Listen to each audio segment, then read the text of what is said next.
In February of 2003, the U.S. government prosecuted 53 of its own citizens, including me, man, simply for blowing glass. Actually, simply for playing with glass. The Organized Crime Drug Enforcement Task Force, codenamed Operation Pipe Dreams, has taken 3 decisive steps to dismantle the illegal drug paraphernalia industry.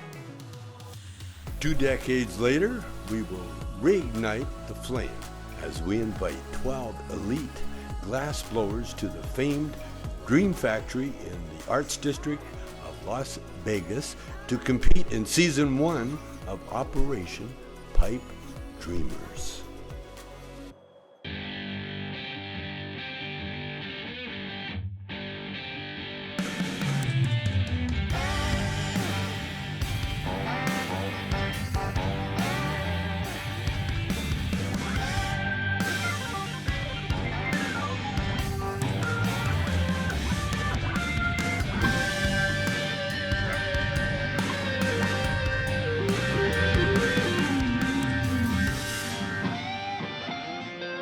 Now let's join our host, Jason Pinsky, and get this competition started. Thanks, Tommy. As you just saw, we've got 12 phenomenal artists for Season 1. But for this episode, we'll be featuring 3 artists over 2 sessions, with the winner taking one of our 4 spots in the finals.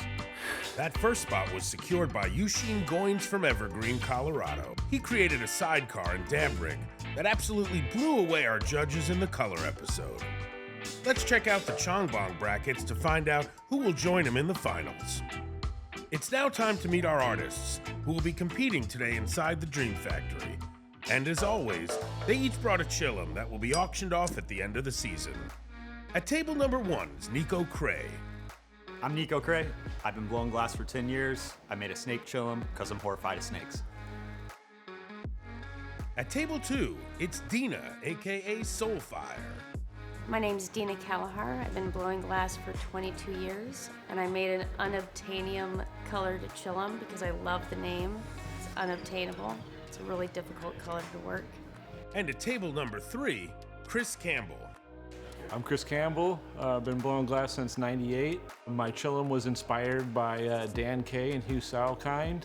Nice pocket piece. As always, we'll be joined by our 2 main judges. Jason Harris, our host here at the Dream Factory, is a world-renowned glass artist and co-founder of Jerome Baker Design. He has mentored a generation of glass artists and has established himself as a leading voice in the world of glass. Alongside him will be Karen Willenbrecht Johnson, who has been blowing glass for over 40 years. Her insight and knowledge of glass blowing makes her a perfect addition to our judges' roundtable. Each week, our 2 judges will be joined by a very special guest judge who can give their unique perspective to each round of the competition. On tonight's episode, we're thrilled to be joined by The Godfather.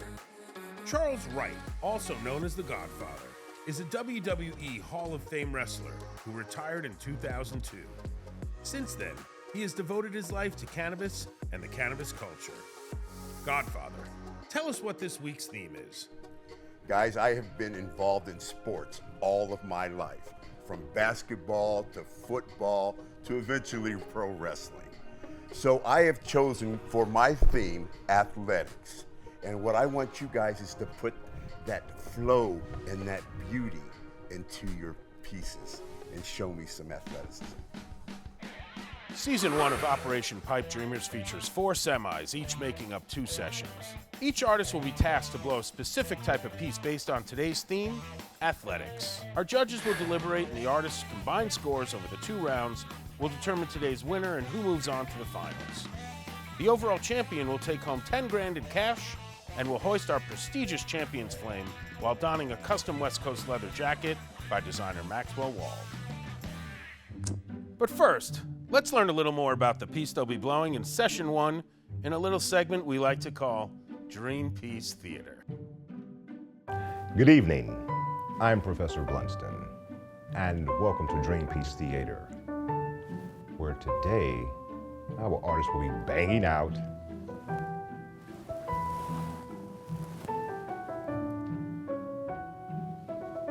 the hammer. These pieces are shaped like smaller hammers rather than glass bowls. The longer handle also provides more space to create even more smoke. They fit very comfortably in the palm of the hand.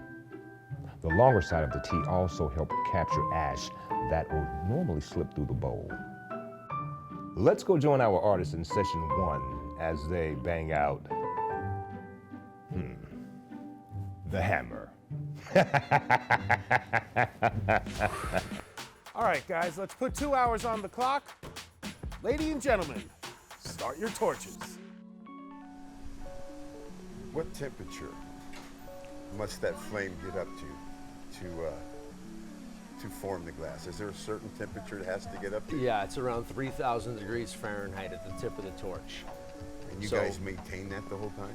Yeah, what happens is the glass has to stay above 1,000 degrees Fahrenheit at all times, or else it cracks. So you see them going in and out of the kilns over there. They're preheating pieces inside the kiln, and they get it up to a certain temperature above 1,000 degrees that they can comfortably bring it over to the torch and raise the whole thing up to the between 23 and 3,000 they're gonna have to be. You know, it's always, I consider it like surfing. You go drive all the way out to the break, you paddle all the way out to the wave, and you get 3 seconds in the barrel. But that 3 seconds in the barrel is what it's all about. Here, you go through all the rigmarole, cutting the glass, fixing the glass, getting it all together, and you get a couple of seconds of flow where you can manipulate it and make it what you want. Then you gotta go back through all the work, all the heat, all the, you know, re-energizing to get it back to that one, you know, climax point. We're watching Nico here, and this is someone that comes from a learning from his father. He's definitely proud of me. You know, there's a time to where he didn't want me to be a pipe maker. He's a soft glass maker. He's been doing it for, I think, about 35 years now. I think he definitely wanted me to be a soft glass maker. So yeah, whenever I started making pipes, it was definitely challenging for him. But yeah, he's definitely, I'd say, proud of me nowadays. Well, I prepped really hard for this one. I sat down and really thought about my pieces long. I had a really good time making my prep for this. So I definitely feel good coming into it.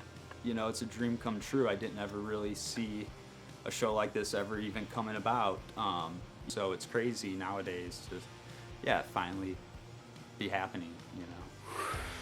Over the past 20 years of this pipe makers and taking flame working into the pipe making zone, it's developed technology way beyond what it's even could be dreamed before. Nico's got a small jeweler's torch in his hand. He's able to get into small crevices, you know, spot heat areas, and work in a detail with those tiny torches. A lot of the real up-to-date technique guys, you know, I don't know, there's a real modern technique which might be, you know, modern in our 20-year, 30-year timeline is 2 years old. Everybody seems to have had prep work pre-built, and they are bringing it out of the kilns. They're attaching it onto handles. I can see Dina has a blow hose in her hand. That blow hose is on a swivel, so she's able to turn the glass, and she's gonna blow into it.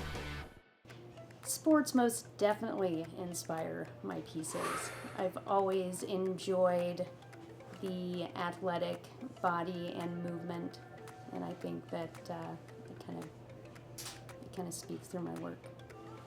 I've been doing it for 22 years, and I face a challenge every day. It's pushing yourself. It's the discipline, actually. I think having the discipline to do it hours a day, even through the fails, the material loss. Some stuff works, some ideas are better in your brain than actually in the product. And so you have to face that and that progression. And I think the challenge is what you learn in yourself. Here goes Dina to the kiln. It needs to stay warm, otherwise it's gonna break. Yeah, if the piece goes below 1,000 degrees, it breaks. It needs to anneal slowly. So she's There's probably taking tension. a component into the kiln. She's gonna put it in there and keep it hot.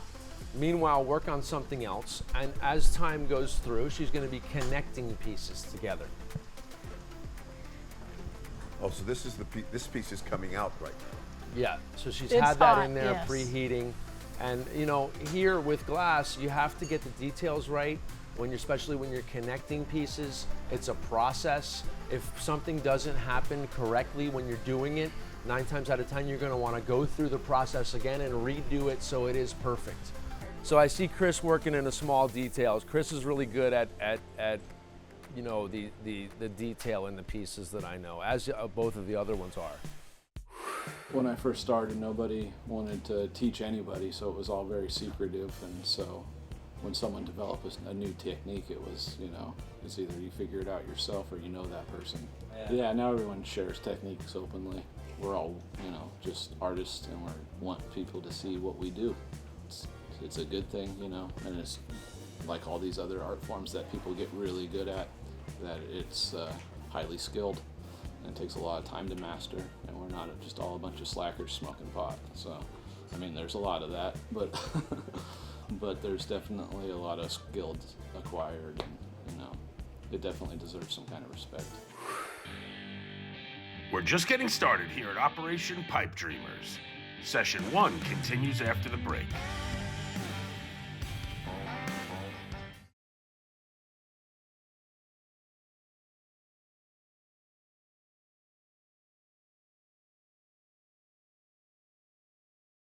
Welcome back to Operation Pipe Dreamers. How do you get the color? Is it a certain glass, or is it something you add to the glass? Or I see that they put in so many different colors and stuff. I was just wondering how they did that. So you imagine this in a big soup bowl, a big ceramic soup bowl full of that high silica sand with a couple of components, and we add 24 karat gold in there, and we're gonna get a ruby red. We add geranium in there, and we might get a yellow. We add cadmium in there, we're gonna get a yellow. We add cobalt, we're gonna get a blue. Copper, these are all elements from the earth. It's an alchemy that's used to make the colored glass. When I started, this year's my 30th year, and when I started, there might have been 10 colors in borosilica glass. Now, with the advent of the pipe makers, we might have 1,000 colors, and that happened in 20 years, so that kind of technology. It's never been around before, this kind of palette of colors. So he has something in the kiln, though. He might, but he has this let's call it a blob on the end of his blow tube there, where he's spot heating different sections of the blob so that he can sculpt with it. He's using metal and graphite tools that won't burn or stick to the glass when he's pushing and pulling on the glass. So, you know, imagine if you had a golf ball or a tennis ball that you can pull horns out of or push divots into. That's kind of what he's working with. You see Dina over there, she's got more of a big shape that she's gonna be blowing into. When she's blowing those shapes out, it might be like a balloon with jelly inside. When you're turning the balloon and blowing at the same time, it's keeping those jelly walls all the same thickness. If you stop turning, the jelly walls on the inside, you know, blob out, and now you're in trouble. You can see Nico over here, he's got some really cool, like Ginsu, I don't even know what kind of knife he's got, but it's, you know, as a glass blower, you go to a thrift shop or a tool store and you see something really funky sometimes with a texture or something like that, and that's what we collect, tools. And you can see how he's using those specialty tools to make his things, and you know, that's a big trick of a lot of different glass blowers, is they found a butter knife with a certain serrated edge on it that makes the perfect, you know, little texture on what they're doing. Nico, fine detail work. You see Chris over on the back side, he's spinning glass and he's shaping it with a carbon pad that's mounted on top of his torch. We use a lot of carbon for shaping the glass. It doesn't burn, it accepts high heat. So again, when you talk about anxiety and the stress of just being, that's where Dina is right now. You have a big, heavy piece out on the end of a small, she wants that blowpipe to be small so she can hold it in her fingers and turn it quickly. On the same note, there becomes a lot of weight out of the end of the piece. You can see that hose that she has connected to the blowpipe. It's in her mouth, and she's got a swivel on it. She's shaping with carbon tools, spot heating. There's a lot going on over there now. You see Chris working small components. He's stress-free right now. He's just, you know, moving through the thing and not having to worry about anything large out on the end of the pipe. Dina's got a giant flame going on right now.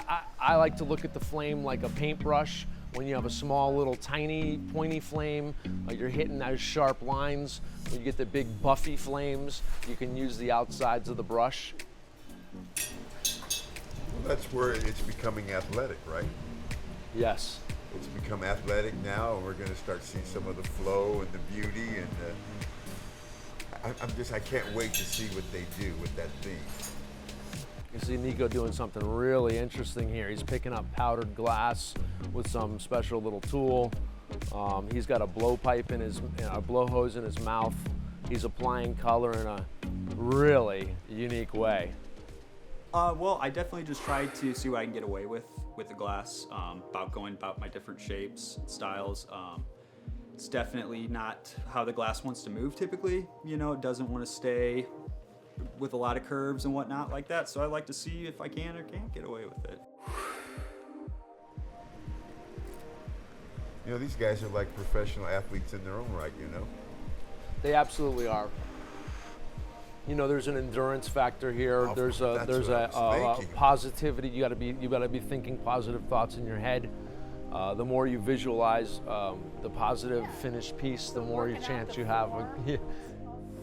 Just the concentration and this, like you said, it just seems like you would be in a peaceful place in your mind working on glass and blowing glass. I can just, in your own world, and you're just creating. I think that's wonderful. It's just great. It's an absolute meditation. Yes. And to be able to create something like that, oh, wow. Again, Dina buffing out with that big flame. You want to, you know, she's working on a piece that you need to keep the whole piece hot. Are those figures on the side? Who you of Dina's piece? Dina, are those Yes. figures? Yes, they are figures. They are Olympic. They are sports that used to be in the Olympic Games that are no longer, except for the speed walking.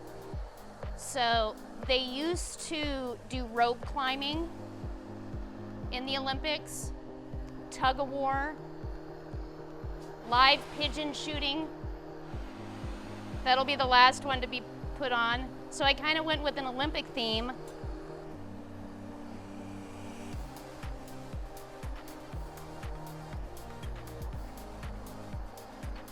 I think getting to that point in your sportsmanship, being able to perform at the Olympics, even if it is rope climbing, is one of the highest credentials that you can be awarded as an athlete, besides being an awesome professional athlete.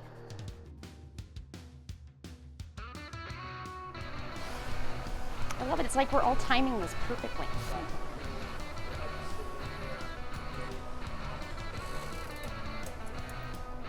Oh, that's hot. Chris, what are you doing over here? You're working small components. Got a bunch of just detailed surface work stuff I'm putting together.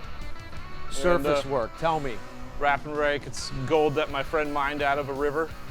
Oh, and awesome. Some silver that I also got from here in Nevada. So I'm so using... the gold got mined out of I think the Feather River or something? Yeah. And so he's taken the gold and fumed it onto the surface of the glass and probably trapped some of the fumes Making my inside own colors, pretty much. And do you find that different rivers produce different golds that create different fumes? Oh, for sure. Every different gold has a uniqueness, unless it's absolute pure. And after you put all the gold on the glass, what's going to happen? Does it make it do something later? Well, depending on how I work it, whether I oxidize it or reduce it and layer it in multiple layers and put silver on top of gold and gold on silver, it can totally change the effect of what it looks like and what color it comes to be. And I think the magic of the gold and silver on the glass is making it appear to change color the more you use it. In the beginning of this, what we call Piper movement, Bob Snodgrass gave us the magic of the color changing pipe. And how that works is it's like a mirror without a black background on it. So when you take the black background off the mirror, you can see through it. Here, Chris has fumed a bunch of precious metals into the glass. When it's smoked from, the resins build up, and over time, it appears to change color the more you use it. And Nico, what are you doing over here? I'm sculpting a boxer. Yeah, I got a little boxer's head going right now. A little Awesome. black eye, a little dapper hairdo. And it's a hollow shape that you have going on? Yeah, it's hollow. I just pushed the bowl in it for the top of the Awesome. hammer. Cool. So yeah. Cool. So technically it'll be the can of the hammer. Awesome. I'm seeing Chris over here starting to attach two pieces together. What are you doing, Chris? I'm putting the bottom of this hammer together. The bottom of the hammer, meaning the can, or what? Yeah, the bulbous part beneath the bowl, basically. Which side's the bowl gonna go on? On the top up here. I see.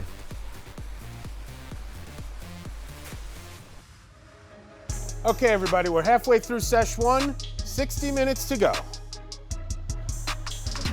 Everybody looks pretty calm, pretty comfortable in their positions. Chris, how do you feel with 60 minutes left to go on the hammer pipe? Good. That first 60 went by real fast. But I'm pretty used to time constraints.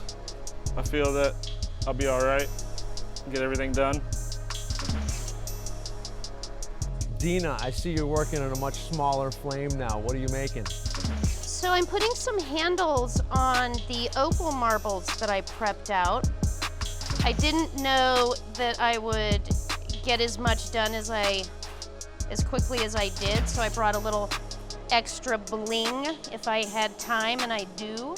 So we're gonna add a little bit more flair to the piece before I stick the handle and the well together. So we have an incredible award that's going to happen here, and it's the Ancestral Flame of Knowledge, made by Charles Lowry out in Maui, Hawaii. It's actually a bong. It's got some incredible colors in it, and it's got a lot of thought and meaning behind it. And we're excited to give that to the winner, and super excited to make it for the TV show. We had a really fun time creation in Maui, Hawaii. The jacket is the Champion jacket, made by West Coast Leathers. And West Coast Leathers is one of the coolest leather manufacturers in the US. They've done so many jackets and leathers from everybody from Elvis to Jimi Hendrix to Justin Bieber. Everybody's got something cool by them, and they have gone over and above and beyond to make the coolest jacket ever for our champion of Operation Pipe Dreamers. The pieces that you're creating today will all be available for auction online.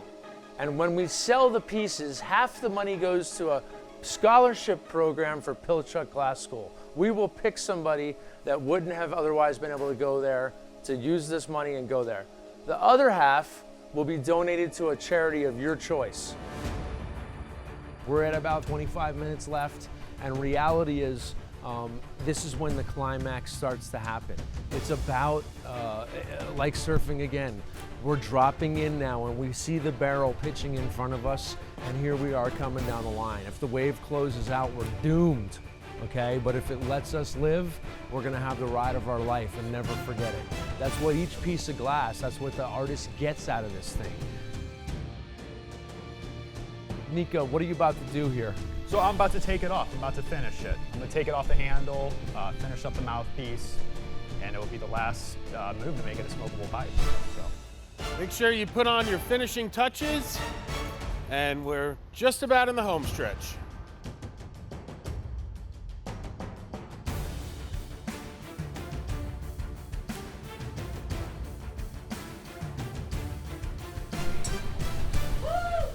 Yeah. Good job, Chris. I'm just gonna scoot this back in there a little bit. 10, 9, 8, 7, 6, 5, 4, 3, 2, 1. All right, torches off.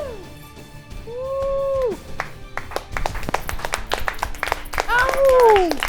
was fun, guys. That was awesome. That was great. That's the end of session 1. When we return, our judges will reveal their scores. Who will take the lead going into session 2? Find out when we return.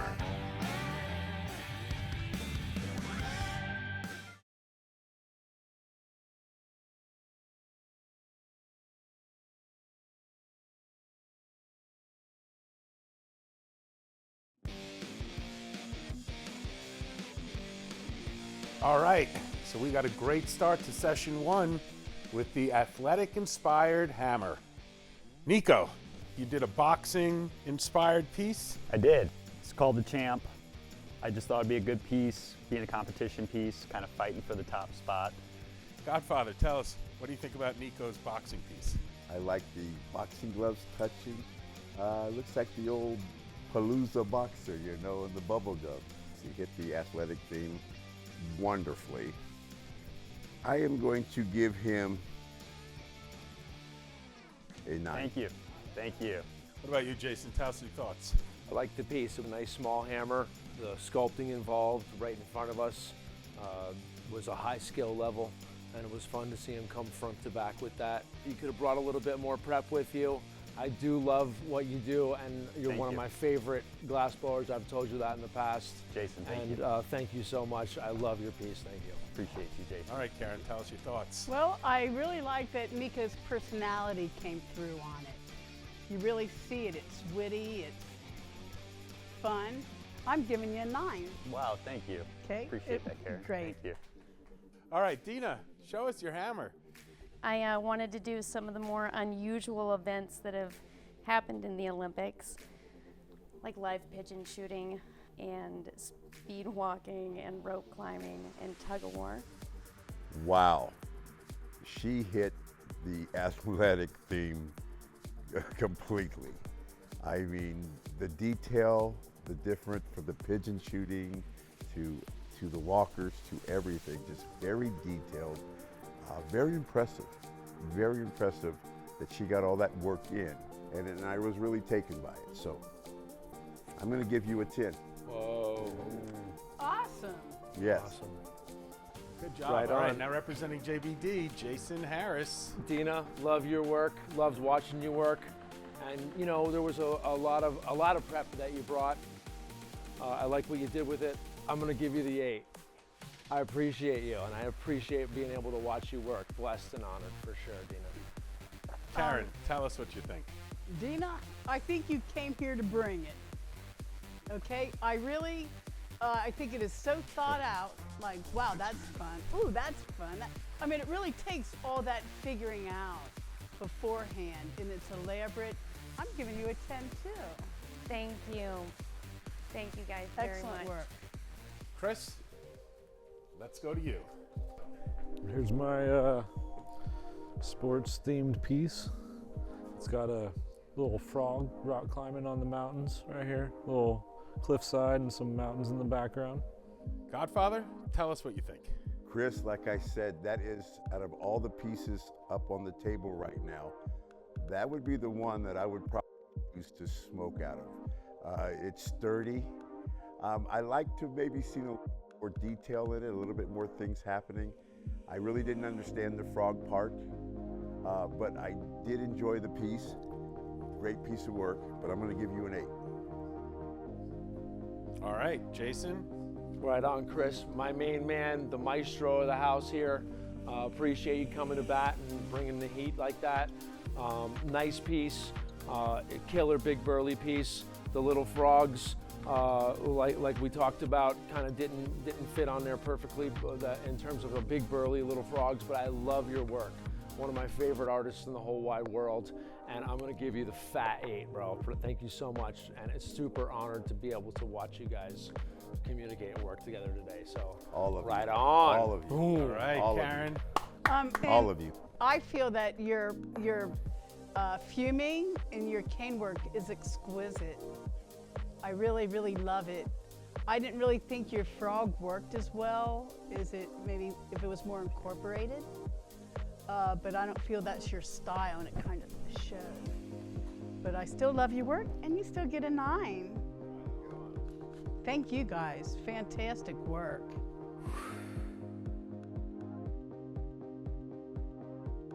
Dina takes the lead after session 1 as we head into session 2, the dab rig. And for more on this essential piece, let's go once again to Professor Blunston in Dream Piece Theater. Good evening. I'm Professor Blunston, and welcome to Dream Piece Theater, where tonight we will feature one of the most sought-after glass pieces on the market.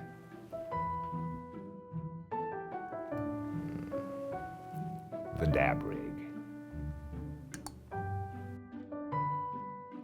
Most dab rigs are built like a glass bong, but the difference is that it's fitted with a nail, which is semi-similar to a bowl, but with a hole in the side that leads to the pipe, rather than one at the bottom.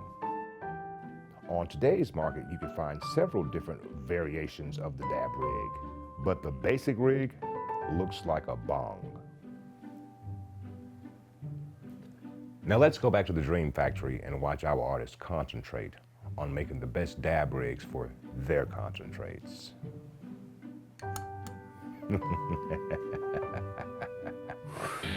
Our artists are set to go create their dab rigs.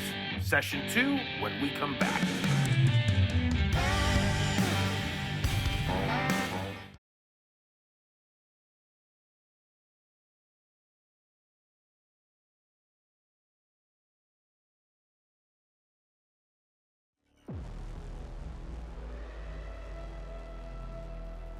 All right, everybody, it's session 2 where a spot for the finals is up for grabs.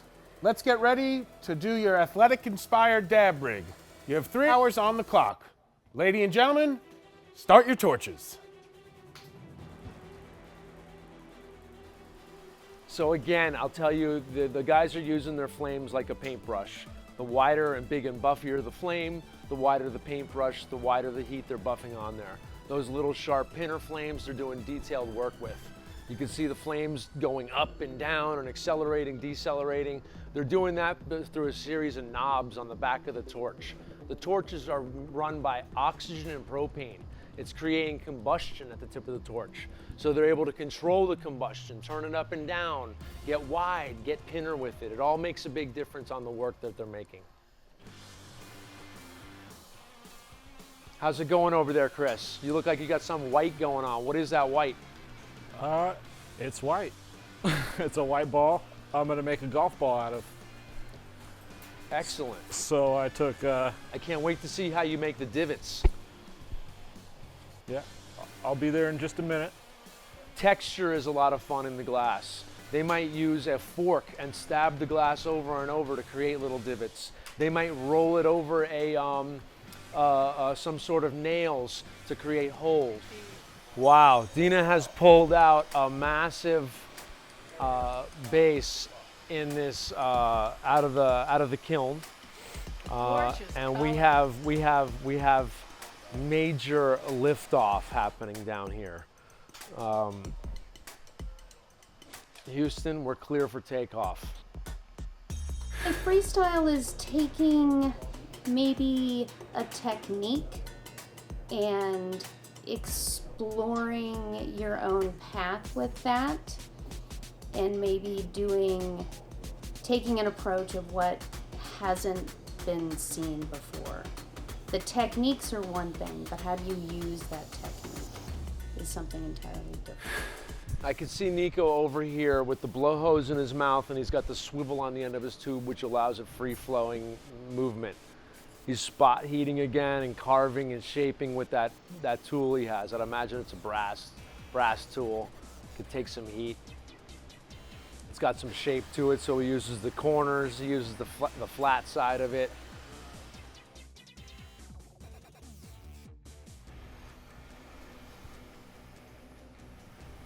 I don't even want to talk to Dina right now because it's high pressure.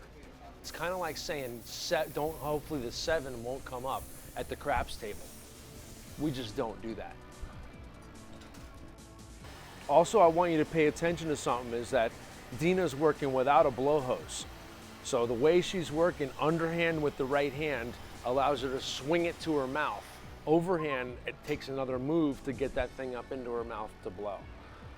Where Nico, you can see him, he's got the blow hose on with the swivel. He can blow pressure in the piece without having to swing it to his lips.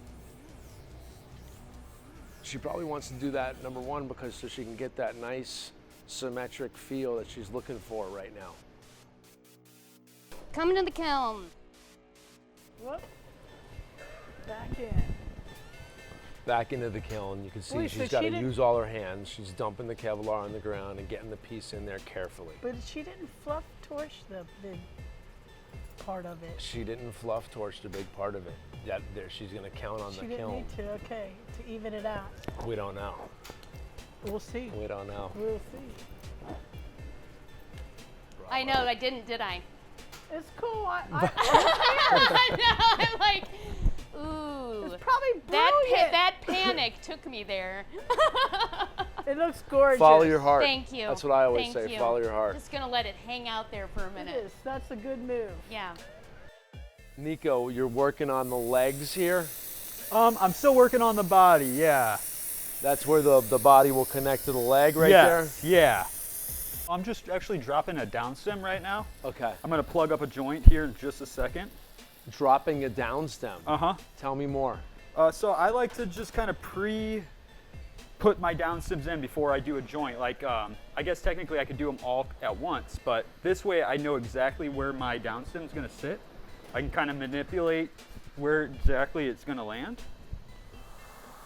Chris, what are you making now? What part of the bong or what part of the dab rig are you making right now, Chris? This would be the mouthpiece, and it's gonna look like a golf grip.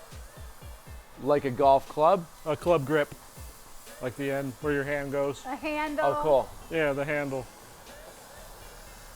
You get some inspiration from Top Golf? Some Top Golf, mainly my grandpa, and all the years we golfed. Ah, that's cool.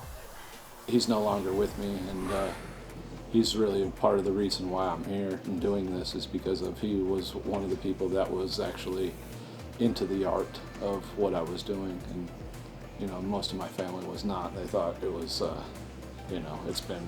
He was really supportive. Yeah, he was definitely supportive. Right on. So it looks like Nico has some bridge work going on. He's piecing these pieces together. You know, definitely scientific application mixed with the artistic, you know, glass blowing. What is this? That's it. That's the bottom. That's a foot. Yeah, it's booty. Dude's coming together. What's his name, Nico? The champ. Oh, the champ. The champ.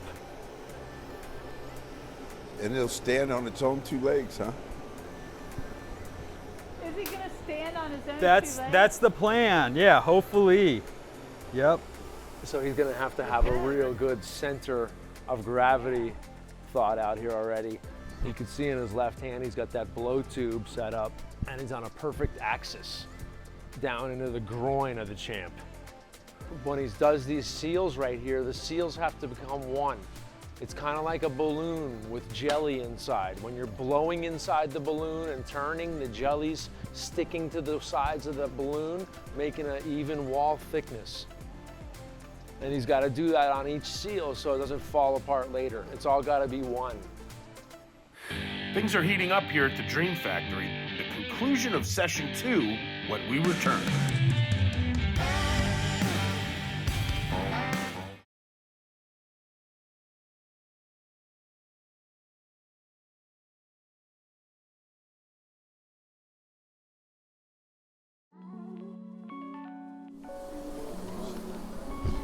To the kiln.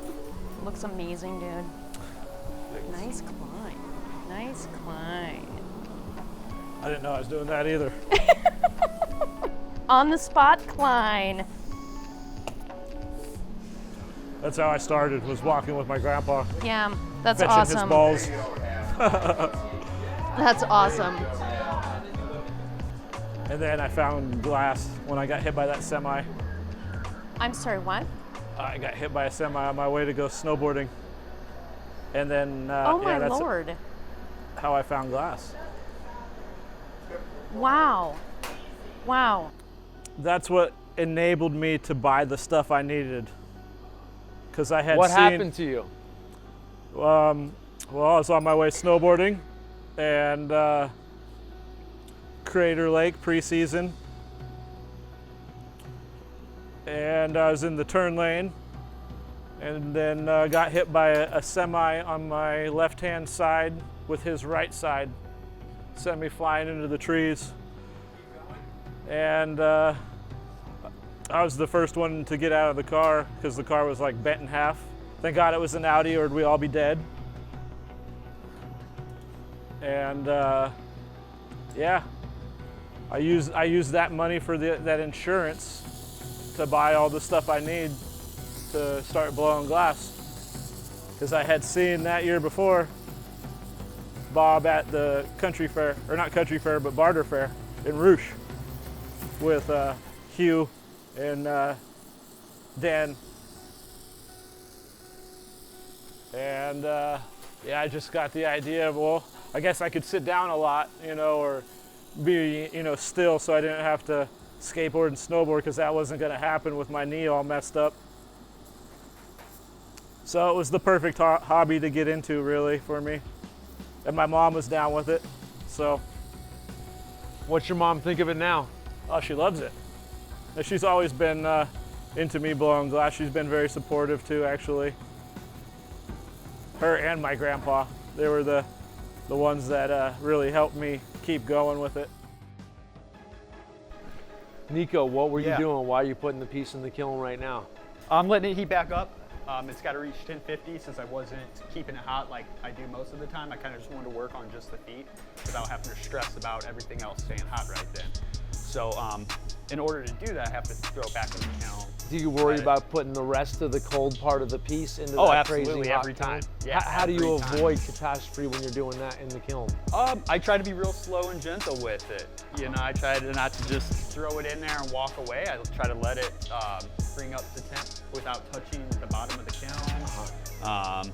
Yeah, I like to sometimes leave that door a little cracked, so it's kind of bringing out that heat too. Yeah. You learned that through trial and error then, right? Yeah, a lot of trial and error. A lot of trial and error. Broken, tinked pieces. Chris, where are you at with the piece right now? Right here. 45 minutes from finish time. You gonna make it? Yeah. I'm gonna weld my bucket on.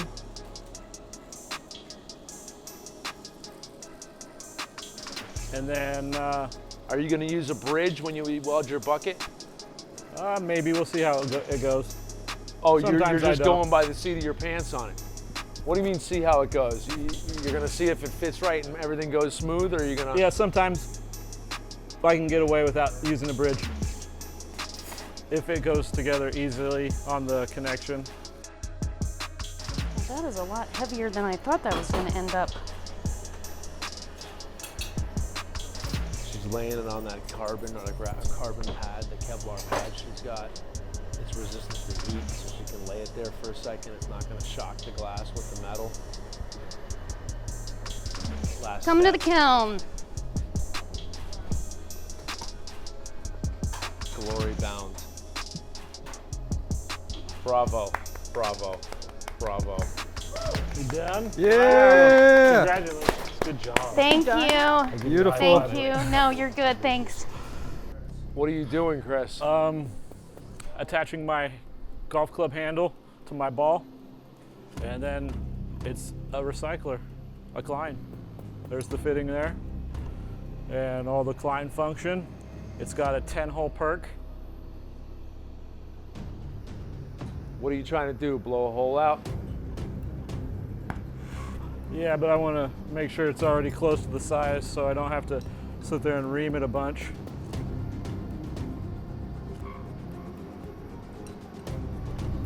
Is that where you're putting the neck on the piece? Yeah, so Same size, I see. boom. It's like a sidecar Klein.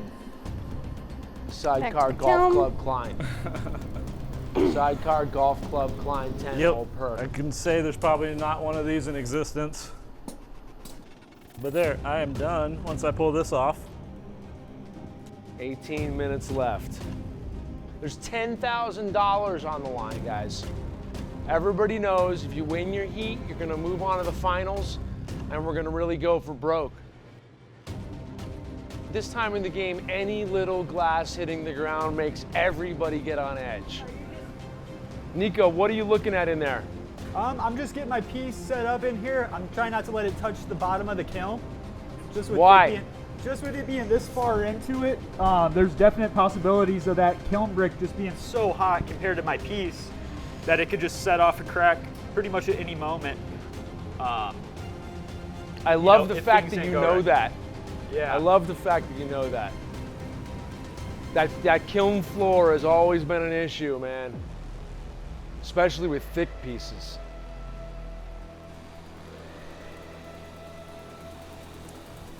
Chris, it seems like you're burning yourself over there. What happened? Oh, it was just the carbon was really hot because I don't have my paddle to normally what I use to flatten the bottom, so I was doing it with my hand holding it, so that was hot. What's your next move, Chris? Oh, I'm done. Now I'm just gonna pull the mouthpiece off, and I got a cold seal on my fitting, so that just pops off and gets fire polished. Pull the mouthpiece off. That's the final move? Yeah, I normally do the mouthpiece the next day when it's cold, so that way I can hold awkward shaped pieces. And How are not you worry gonna do about it today? With a big weird tong grabber. Danger. Yeah, I don't like Danger. doing it at all.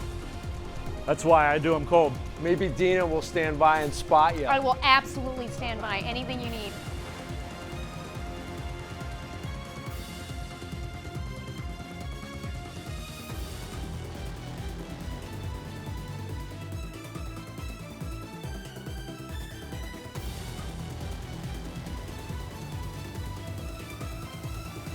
It's done. Voila. Right on, bravo, bravo. Oh, you're still not done.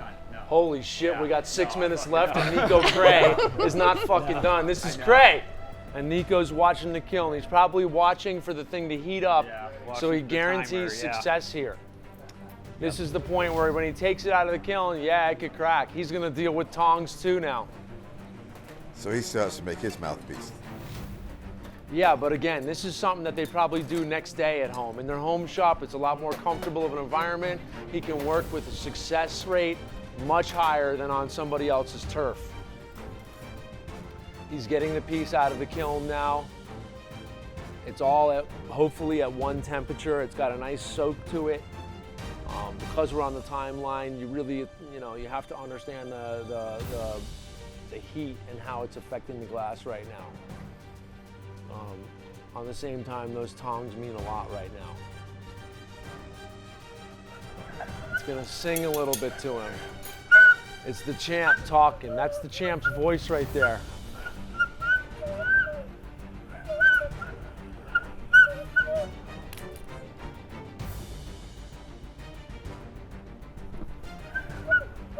He's using that carbon to shape the glass. Carbon's not gonna burn. He's got a carbon tool here. Work the orifice. Kevlar gloves, high temp gloves. Nice, you got it. That's it. Good job. Good job. Awesome. Yeah, good job. We all made Epic maneuvers, epic maneuvers. Bravo. Yeah. No, thank you. All right, that'll do it for session 2. When we come back, we'll crown a winner and see who will advance to the championships. Don't go anywhere.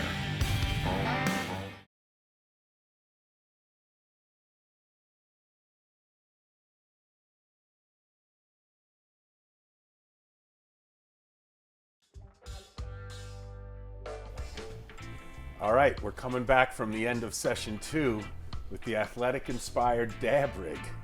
We got Dean in the lead with 28 points. Chris, you've got 25 points. Godfather, tell us your score. Chris, like your piece, like I said, another one that I'd like to smoke out of. The golf ball was a little bit of an issue. So with that, I'm going to give you an 8. All right, Jason. Oh, it's a great piece. My dad would love the piece. He's an avid golfer, and this might actually get him to smoke a couple hits of weed. Super psyched on being able to watch you make the piece. I'm going with that hard 8 on your piece. Thanks again for bringing that heat, man. Karen? I would love to say I love it, but I have a hard time reading that that's a golf ball. Like it's a sculptural type. I'm like, cool, super cool. I love the colors, but I don't think, wow, that's a handle hitting the golf ball. So maybe those dips, you should have made a few more. I think sometimes it's really hard to be up here and to be honest, because I love you and I love the work you do, but I don't read athleticism in here. But it's still sculpturally beautiful. So I'm gonna give you an 8. Awesome. Thank you so much. Thanks, so Chris, I love you. Nico, wondering if your second piece of the day was just as much of a knockout as your first. Godfather, what do you think? Nico, my only concern was the way it stands, if it would stay that way. But I've been watching for a while, you're not having any problem. So, I'm gonna go ahead because the more I look at it, the more it's grabbing me. I'm gonna give you a 10. Wow, thank you. Right I'm really starting to like that more and more I look at it. Thank you. All right, Jason. Oh, the reds are incredible. I've always admired Nico's reds and the way he puts the colors together, and being able to see him build the whole kind of character here in front of us was really cool. I do think that it needed to stand up on its own. I'm worried about a little banger in there. I'm sticking with my 8, and yes, you're a knockout. That's for sure, bro. Thank you. All right, Karen. Thank you. I love your character work. It's really witty and humorous. Thank you. And I see you through it. Thank you. I love it. I'm giving you a 9. Wow, thank you, Karen. Really appreciate Thank that. you. Thank you. All right, Dina, currently in the lead with 28 points. Godfather, what do you think of her Olympic-themed pipe? I like it a lot. I mean, you could just look at it and it says it all right there. I'm judging more on the athletic part of it, so just that alone and the work that she put in it and the amount of pieces, we got another 10. Wow. Another 10. Right Thank on. you. Thank you very much. Again, Dina, great work bringing the heat. A lot of that stuff was prepped ahead of time. Super cool stuff. I like the dog and pony show with the squiggles at the end. I'm going with a hard 8 on you. I like what you do. It's Thank you, up there. Jason. Right on, Dina. Thanks so much. Thank you. I really appreciate it. Cool. And Karen. I love narrative work like this, and that just pop of all these bright colors really work with the black and white. Between the whole composition and the color, it has so many great values to me. So I'm giving you a 10. Karen, thank you very much. Our champion is Dina. Yeah. Woo! All right. Yeah. Dina will move on to the finals. And congratulations. And with that, Dina will move on to the finals, joining Yushin. Let's take another look at our Chongbong brackets after 2 competitions. Winning was actually a little unexpected for me. I had the goal of actually completing the piece intact and on time, and I got that far. I didn't quite expect to win it, so I'm gonna have to give some serious thought to the prep work that I brought for the finals. I am Tommy Chong, and from all of us here at Operation Pipe Dreamers and the cannabis community, never stop living the dream. You know, I thought long and hard about the piece, so I definitely knew what I was coming to make and what I was coming to do. Gave myself something that I know I could do within a certain amount of time, you know? I think the competition did well. I think everybody did their best, and it really showed. And I really look forward to seeing what happens after these next rounds and who I get to compete in the finals with.